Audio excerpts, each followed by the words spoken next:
Chapter 30, the rest of fall 2002 to spring 2003. So things are ramping up right now. So uh, let's see what happened then. Okay, so in addition to focusing on school, Erica reflected on the events of the past summer. There was a lot to unpack. She had a lot of renewed respect and appreciation for what Shannon went through. She went to her own marriage knowing that her first husband will pass away soon after. Yet rather than shy away from it, she did whatever she had to do to make his last year of life count. Erica then turned to Kim. She married Paradar. She married him knowing that he's born with a life-threatening medical condition that doesn't have a cure and will shorten his life.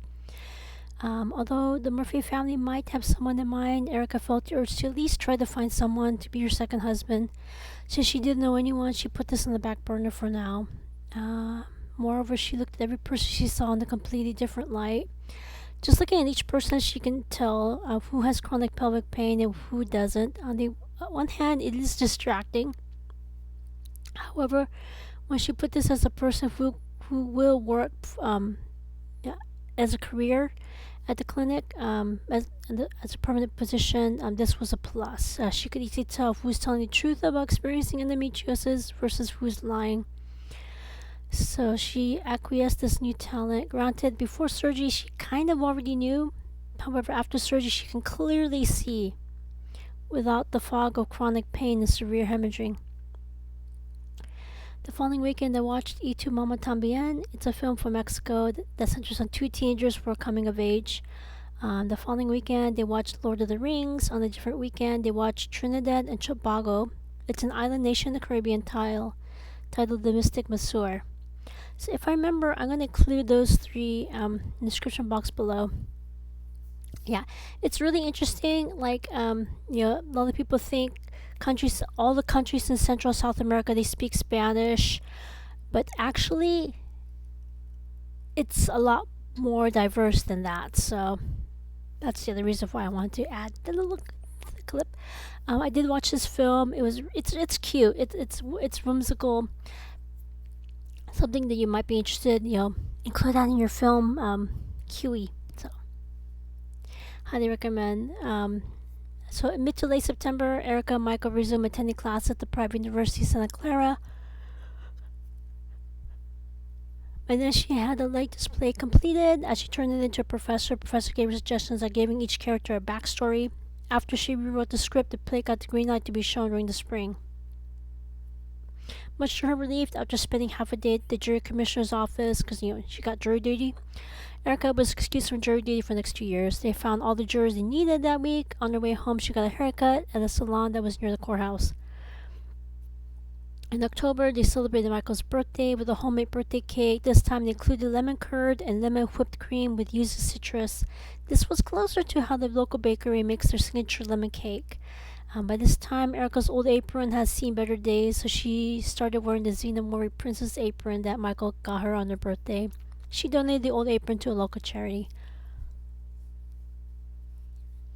Also, she took out a small box of refrigerator magnets of all the places she has been to. I don't know if refrigerator magnets are a US thing, but it is a thing, in my family's house. We have lots of magnets. So this one, some magnets, it's very specific, like all the places you've been to. When she asked her housemates whether it'll be alright for her to put them on their shared fridge, all of them agreed. As she put them up one by one, they all wished they had done the same. Oh, yeah, because they've been to other places and they wish they had bought a refrigerator magnet so they could all contribute. So when Michael saw the one for Canary Row, he proposed spending a weekend there. Erica asked about January since school will start up and they won't be as stressed. He nodded. At this time, she included the one she got from the Pacific Northwest. She looked at Michael. He has to add that location on a future date, and she nodded. That month, she got her annual flu shot at the Student Health Center at the public university. Fortunately, she did not get sick that winter. Later that month, Alex, Jackie, Devin, Erica, Michael, and Jennifer went to a local movie theater to watch the movie Frida, about Frida Kahlo. the painter from Mexico. While watching the film, Erica gained a lot more respect and appreciation for what the painter went through during her short life. Also, Erica noted that she was bi. When she looked at Michael, he nodded. The following weekend, they rented the 1994 movie Midnight in the Garden of Good and Evil about an antique dealer who was accused of offing his male lover. Erica made a mental note to buy a copy of the book and read it during her summer vacation in Hawaii, Japan. Again, like these films, I'm gonna try, if I remember, to link in the description box below. If not, remind me. Because that's also a good film. I mean, actually, the book is better. You read the book first, because then when you watch the film, you'll be disappointed, because they had to change a lot of these things about the characters. Because this is actually based on a true story. That's the thing that's just like, it's like, yeah. Anyway, in terms of Alex and Chiaki, they finally got the invite to join the Murphy Thanksgiving get together. Also, in addition to moving into their duplex, they also had the widow and the child of tribal family member, live in the adjoining duplex. So Alex Chiaki did spend a little less time in Santa Clara that autumn because they're busy moving in, getting the widow and her child situated, moved to their duplex as well. So the day before Thanksgiving, Erica and Michael stopped by Alex and Chiaki's newly constructed duplex in Brisbane. Brisbane, again, if I remember to link in the description box below. It's San Francisco light. It's not only next to San Francisco, it's smaller, more suburban, relaxed, more focused on community. It's also family friendly, pet friendly. Moreover, it's slightly less expensive with more people being homeowners. Also, at this time, Erica and Michael learned that both Chucky's elder siblings and their families, as well as Jonathan and his family, also live in this quaint town. So it made sense that Chucky and their partner decided to settle there.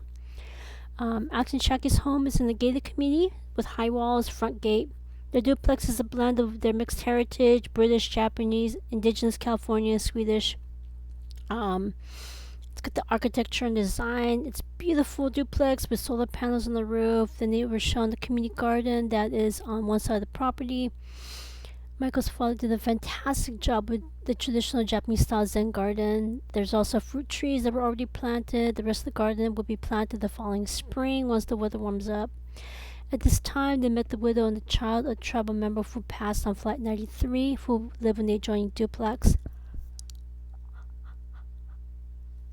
When they learned about the child's birth date, they gasped and covered their mouth. It was the exact same date that Chiaki had their canceled surgery. Once Erica saw exactly how much the duplex would cost, she already had half the amount covered from the sale of her father's home. So next time she went to the bank, she moved that amount out of her trust fund and into a CD account. That way she'll get at least 2% interest rate. At this time, she made a mental note to figure out how to get more money. So also she investigated buying a new car. The car she had was a hand-me-down from her father. It was a 1984 Honda Civic. She always wanted a Toyota instead. Granted, she could trade it in, so she would owe less money on the new car. As a result, she put this one on the back burner for now. When Erica met them, it forced her to rethink how she feels about her family. There definitely were things that she could have done differently, dealing with Michael. Now that she had surgery, she can't use her chronic pelvic pain as an excuse. In all honesty, she too was surprised at how quickly she recovered from surgery. When she went to the nearest gift shop, she got a wooden desk sign that has a Serenity prayer on it. When she returned to her room, she put it on her desk where she can see it daily. With the passing months, she carefully thought about what she would say and do when she's reunited with her family. Also, Michael and his parents would join her. She also thought about what she would say to them before they board the flight. Thanksgiving Day, Michael's parents went to the Murphy, or Erica went to the Murphy Thanksgiving. It was half the attendance in years past. The matriarch's eldest daughter did not have any intention of keeping the festivities the same, since she already has a lot on her plate taking care of her own immediate family. So only people who wanted to attend were allowed to do so. The rest were free to go spend Thanksgiving with their immediate family or their in-laws. But even then, there were over 50 people in attendance. It was still quite a turnout. So Chiaki, Erica, Michael's mom, and other women worked together to put the feast together. After they set up the banquet room of the Murphy Hotel, they got into a line, put food on the plate. At this time, Michael only needed to give Erica a friendly nudge regarding which utensil to use with each type of food. Because there's different types of spoons, different types of forks, different types of knives. Then you put fork in one hand, knife in the other hand. You have to make sure you do that correctly. So it was during this family gathering that Erica learned something interesting. They, they met Treya Sach. They ate in the dining table. They shared the dining table with Treya Sach and his wife. Treya Sach is the IT person who they're outsourcing the IT for the clinic.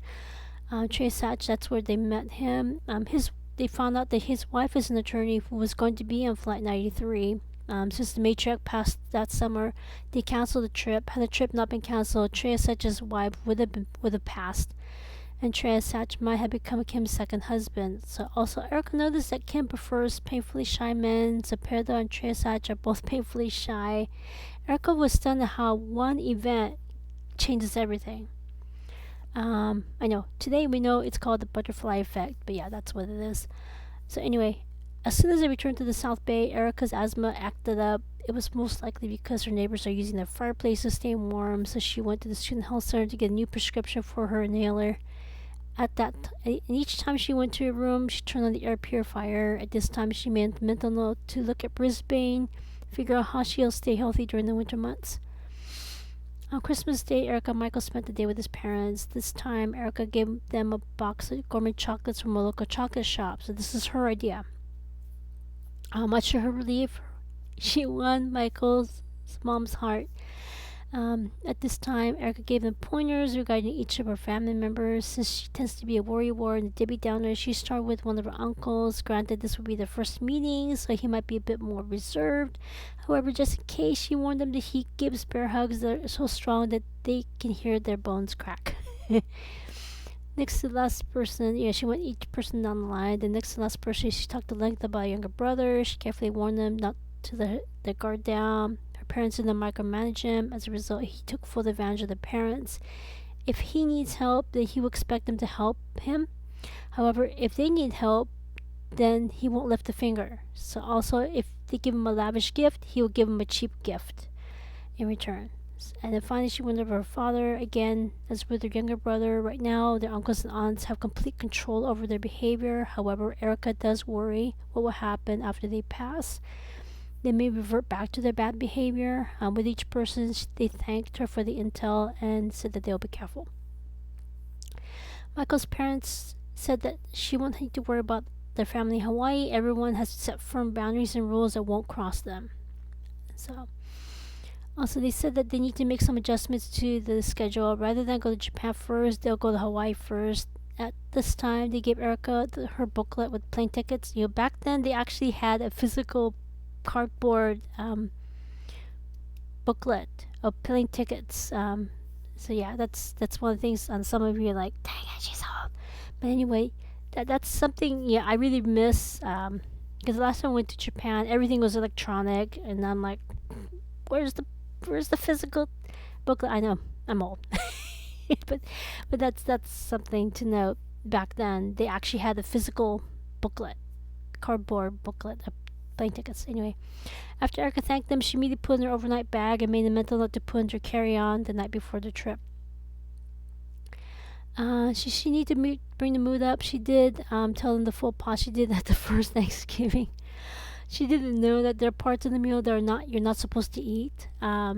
She sees Latin American Japanese to made in Japan Japanese parents. She ate everything that was on her plate, including the garnishes. Because some of you probably have seen like tulips that are cut in the shape of a flower. You're not supposed to eat those. Those are kind of garnishes. Fortunately, no one at the table gasped. Since Michael and his parents immediately understood what she was talking about, they giggled. At this time, Erica realized, Michael's giggling is a Hashimoto thing. Erica was on the roll, so she talked about another time when she debated about whether she should let her feelings get hurt as a maid Japan Japanese, or whether she should lash out like a Latina. She was talking with her friends from school. Out of the blue, one of her friends blatantly asked, Where do you come from?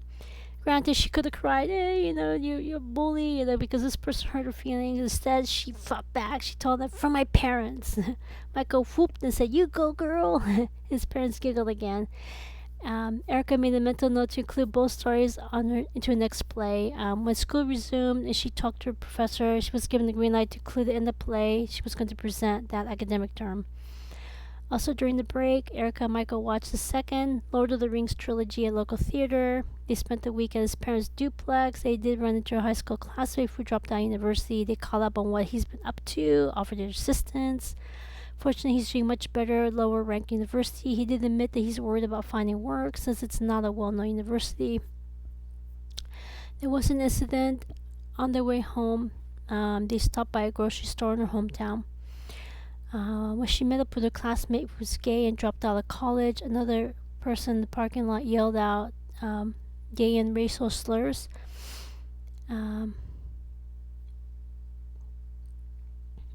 So Erica could not afford any problems, so she called the police. After the police showed up, she explained the situation. The police calmly talked with the other person, stayed at the scene until they left. By this time, Michael called his parents and they arrived. The police told her that she did the right thing and to call them if there's another incident. She thanked them and told them that she would do so.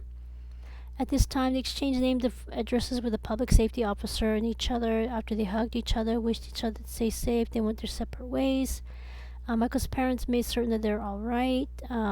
They said that they're shaken, but okay. Michael's parents said that they must take these incidents seriously because everyone knows what happened to Matthew Shepard and Vincent Chen. If I remember, I'll include a link because some of you may or may not have heard about these two, what happened to them. So these are things that need to be taken seriously.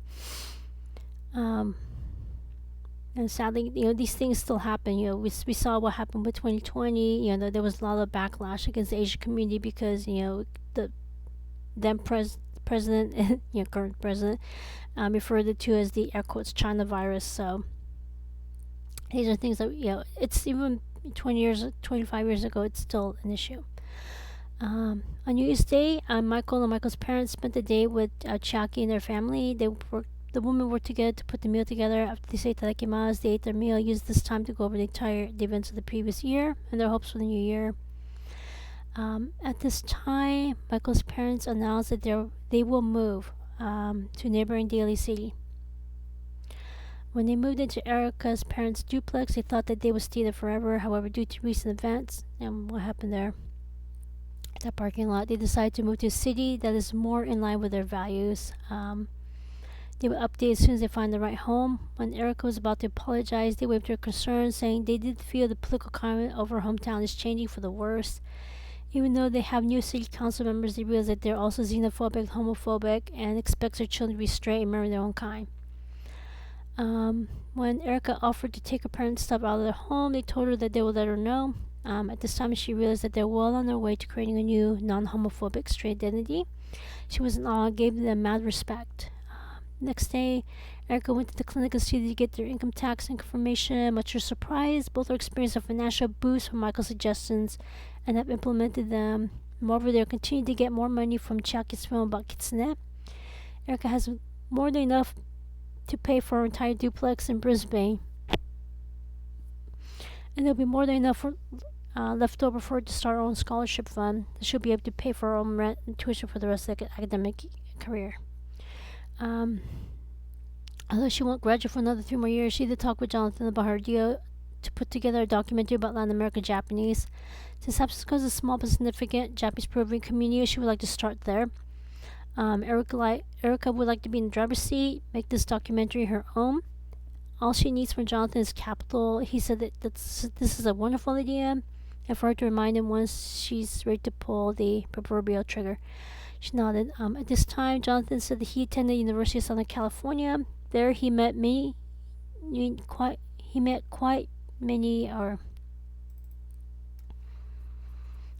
Japanese Brazilians. He suggested she consider spending some time there as well. He also said that the Alloway family has some properties there. They can house her while she's researching filming there. She said that she'll seriously consider it. Um, she did the same with the clinic. Once she graduated with a dual bachelor's and master's degree in public health, she would like to start working at the clinic by conducting research on how the gay community feels about public schools' sex education curriculum. Pedro also told her that he'll help where he can, and to remind him when she graduates. She nodded. Also at the clinic, Pedro went over her post-surgery progress. As she has been surgically diagnosed, she is now an experimental group at the clinic's ongoing research projects. This time he gave her informed consent forms. She signed them. He assessed her, told her to keep doing what she's doing, as long as she doesn't overdo it. She nodded.